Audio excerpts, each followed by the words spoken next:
Ladies and gentlemen, it's time for another pep talk. PEP, passionately empowering people. Today's topic is facing your giants. Facing your giants. There was a story that I heard Les Brown talking about earlier today. He was talking about a young boy who was facing his fear. He was afraid to get off the bus every day from school because every time he got off at the bus stop, there was a bulldog that would chase him home every single day. So after a while, he just got tired of it. He said, "I'm tired of running from this dog. If I see a brick, when I get off the bus today, I'm gonna pick that brick up and I'm gonna toss it at him." So sure enough, he got off the bus and he found this brick, and the dog started chasing him, just like clockwork. So he said, "I'm not getting ready to run this time." He turned around to throw the brick at the dog, and when he turned around and looked at the dog, he realized that the dog didn't have any teeth in his mouth. So he told that dog, "Get on out here, leave me alone." So what's the relevance in that story? The relevance is, a lot of times in life, we're afraid to face our giants. We're afraid to face our fears, and we're running from stuff that have no teeth in them. We're running from things that we should not even be afraid of. So the good book talks about a similar story with a young shepherd boy and facing Goliath. So Goliath is there, and most people think Goliath is there to defeat the shepherd boy, but really Goliath was there just to show the young shepherd boy how powerful he was. Okay, so fear is not there to turn us away, but it's there for us to propel forward. It's there to make us stronger. It depends on how you view your fear. We all have a Goliath in our life that is waiting to be slain. We all have a giant that is there just to show us how powerful we really are and to make us outstanding. So it doesn't matter what kind of odds are stacked against you, even if the world is standing against you. If it feels like, everything is not going your way, you got to remember one thing: you plus God equals a majority. So everything is working in your favor. All things work together for good for those who love God. So your fears are not there to paralyze you or to hold you back. Your giants are not there to keep you from moving forward. They're there to show you how powerful you are and to push you forward in that direction that you need to go.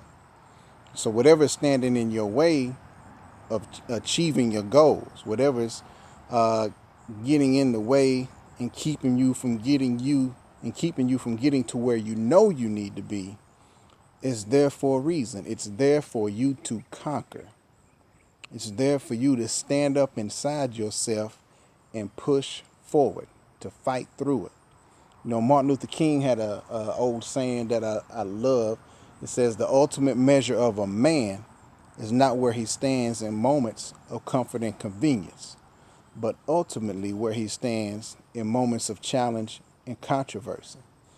So if you're not being challenged, if you're not uncomfortable with where you are, then you got to start challenging yourself. You got to start facing your fears and facing your Goliaths, because they're there for you to be victorious, not for you to be a victim. It's there for you to be a victor. Now, one thing's going to happen once you decide to stand up and realize God is on your side and you're more than a conqueror, and you start facing your giants. Once you start facing your giants and you get on the other side of your giant, on the other side of your fear, once you overcome your fear, you realize that, hey, it wasn't really that bad after all. And then you begin to think, why was I even afraid in the first place? But you can't experience that until you face your giants, until you face your fears, until you get comfortable with being uncomfortable. So when life can no longer threaten you with death, what else is there? We're afraid of things that we really shouldn't even be afraid of. And we're afraid to be challenged and to challenge ourselves when we really shouldn't be. We are created to stand the test of time. We are created to overcome whatever comes our way. But if you don't stand up and challenge yourself to do that which you've not mastered yet, then you're going to stay stuck in the same spot. Afraid of your giants, running from dogs that have no teeth. So if you want to move forward, face your fear. Stand up, rise up, wise up, and face your fear. Martin Luther King had another saying that I like. It said, if you have not found that for which you are willing to die, you are not fit to live. So be sure that what you're doing is worth dying for. Now myself, I like to take it a step further and say, if you have not found that for which you are willing to live, you're not fit to die. So be sure that what you're doing is worth living for. So what kind of service are you providing? You know, how are you helping to not only make your life better, but how are you making other people in the world? How are you serving and making the world a better place? You can't do it by not facing your giant. You know, you got to put yourself in a position where you can't retreat, where it's sink or swim, and you'll realize that you can walk on water. If life was an ocean, I'd be walking on water. That's how great life should be. People ask me, how am I doing? I tell them that I adopted it from Thomas Felder. I heard him say it, and I was like, wow. And when I start saying it to folks, when they ask me how I'm doing, and you should see the responses I get.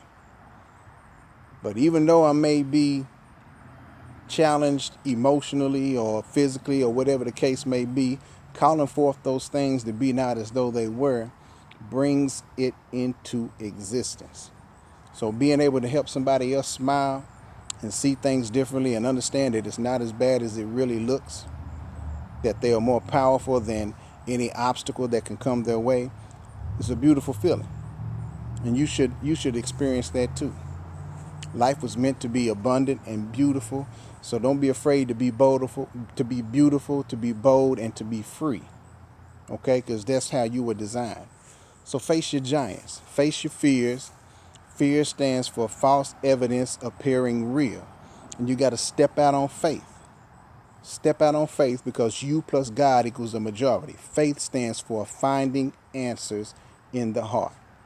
And that's what I'm here for, to help you face your giants, to slay your Goliath that's in your life. Listen, that's my time. That's my thought for today. As always, I belong to a consortium of wealthy business owners and entrepreneurs who are serious about helping people face their giants, face their fears, have a whelp day. We're afraid to tell our boss, look, I'm not working here no more. You can't talk to me any old kind of way. You don't own me. These wealthy business owners and entrepreneurs are teaching me methods and techniques so I can position myself and my family so I can have a whelp day. If you don't know what a whelp day is, that's when you wake up in the morning, you check your bank account, you realize how much money is in there. So you call your boss and you say, well, I won't be in today. Matter of fact, I won't be coming back. Click. And you can say that with confidence because you faced your giant, your fear.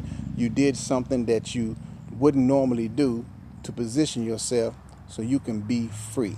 So you can be bold, be beautiful, and be free. I can put you in contact with some people, some very wealthy people who are teaching me these methods and techniques. We can work together and we can change your life and the course of your family forever. If you're serious, give me a call, shoot me a text. I'm working on a financial freedom movement. If you want more info, give me a call, 901-646-1393. Leave me a message below this video. Shoot me an inbox. Let's get together. Let's face our giants. Let's be bold. Let's be beautiful. Let's be free. Let's BYOB. Be your own boss and be your own bank. Listen, that's my time. I'm passionately empowering people to live for today, but plan for tomorrow. Until next time, God bless.